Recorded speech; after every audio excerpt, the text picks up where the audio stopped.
Hello मेरा बच्चा party, कैसे आप सब लोग। आशा करता हूँ आप सब लोग बेस्ट हैं और बहुत मेहनत और लगन से पढ़ रहे हैं। आप सबको पता ही होगा कि हमारे vice president Jagdeep Dhankhar sir उन्होंने रिज़ाइन किया है। अब हम ये देखने वाले हैं थोड़े उनके एस्पेक्ट्स की रिजिग्नेशन के बाद क्या होता है, हमारी कॉन्स्टिट्यूशनल मशीनरी में क्या चेंज आता है और फिर से इलेक्शंस कब होंगे, हमें हमारा नया वाइस प्रेसिडेंट कब मिलेंगे, तो वो उसके बारे में आज हम पढ़ने वाले हैं। सो पहला क्वेश्चन ये आता है कि ऐसा सिचुएशन कभी आया था या नहीं आया था। तो आंसर बहुत सिंपल है।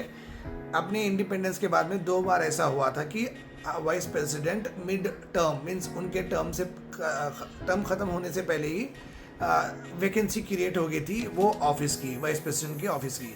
वाइस प्रेसिडेंट बहुत बड़ा कॉन्स्टिट्यूशनल पोस्ट है, सेकंड हाईएस्ट पोस्ट हमारे कंट्री का है, क्योंकि पहले प्रेसिडेंट आते हैं, उसके बाद में वाइस प्रेसिडेंट का ऑफिस आता है, बाद में प्राइम मिनिस्टर का आता है। तो बहुत बड़ा ऑफिस है, ठीक है।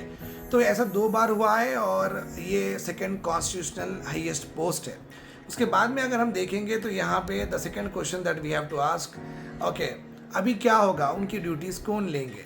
तो हमारे कंट्री में एक्टिव वाइस प्रेसिडेंट का प्रोविज़न नहीं है। जिस तरीके से अगर चीफ जस्टिस ऑफ इंडिया नहीं होते हैं, किसी वजह से नहीं आ सकते हैं, तो एक्टिंग चीफ जस्टिस होते हैं, वो लोग लुक आफ्टर करते हैं। तो हमारे कंट्री में जब वाइस प्रेसिडेंट किसी तरीके से रिज़ाइन करते हैं या सडन डेथ हो जाती है या उनके ड्यूटीज़ वो परफॉर्म नहीं कर पाते हैं, तो उनकी जगह पे क्या हमारे पास एक्टिंग वाइस प्रेसिडेंट का वो प्रोविज़न है, मतलब नहीं है।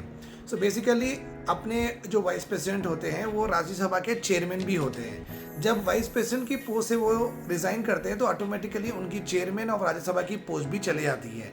बट राज्यसभा तो परमानेंट मेंबर है, वहाँ पे तो सेशंस होंगे ही होंगे, क्योंकि अगर चेयरमैन नहीं होते हैं वहाँ पे प्रोविज़न है डिप्टी चेयरमैन वहाँ पे प्रिसाइड कर सकते हैं वो सेशंस में। तो वो सॉल्व हो जाता है कि चेयरमैन का ऑफिस अगर खाली है तो राज्यसभा में डिप्टी चेयरमैन आकर वो हाउस को चलाते हैं। बट वाइस प्रेसिडेंट का ऑफिस अभी भी खाली है, तो वहाँ पे क्या होगा, क्योंकि चेयरमैन डेप्यूटी चेयरमैन तो वाइस प्रेसिडेंट का ऑफिस नहीं ले सकते हैं, ये लिखा हुआ है। चलिए अभी नेक्स्ट क्वेश्चन क्या है, क्या एक डेडलाइन है हमारे पास कि वाइस प्रेसिडेंट को इलेक्ट करने के लिए। ऐसी डेडलाइन नहीं है, बट ये डेडलाइन अपने प्रेसिडेंट के इलेक्शंस में है। अगर प्रेसिडेंट किसी वजह से रिज़ाइन करते हैं तो विद इन 6 मंथ्स उनके इलेक्शंस करवाने होंगे और नया प्रेसिडेंट हमें चाहिए। बट वाइस प्रेसिडेंट के लिए कुछ फिक्स डेडलाइन नहीं है, कब होगा, ओके कि कब करना है, वो पूरे चीज़ें कितने टाइम लिमिट में करना है वो डिफाइन नहीं है हमारे कॉन्स्टिट्यूशन में। इसका मतलब ये है कि जो ये इलेक्शंस कराती है इलेक्शन कमीशन ऑफ इंडिया, वो लोग डिसाइड करेंगे कि कब ये इलेक्शन होंगे, वो उनके ऊपर दिया गया है, ठीक है, fine.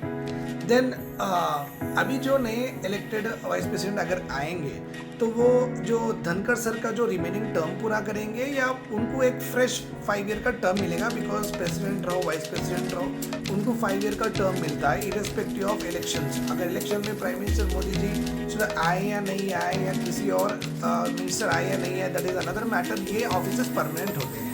President vice president basically कोई पावर में रहो या न करो या लोकसभा पहले से डिसॉल्व हो जाओ, लेकिन प्राइम मिनिस्टर का भी जो ऑफिस है वहाँ पे मोदी जी अभी से कॉन्फिडेंस मोशन में अगर हार गए, अगर उनकी जगह पे कांग्रेस आ भी जाती है तो ये इनके ऊपर इफेक्ट नहीं होगा। इनका जो टर्म होगा वो कंप्लीट हो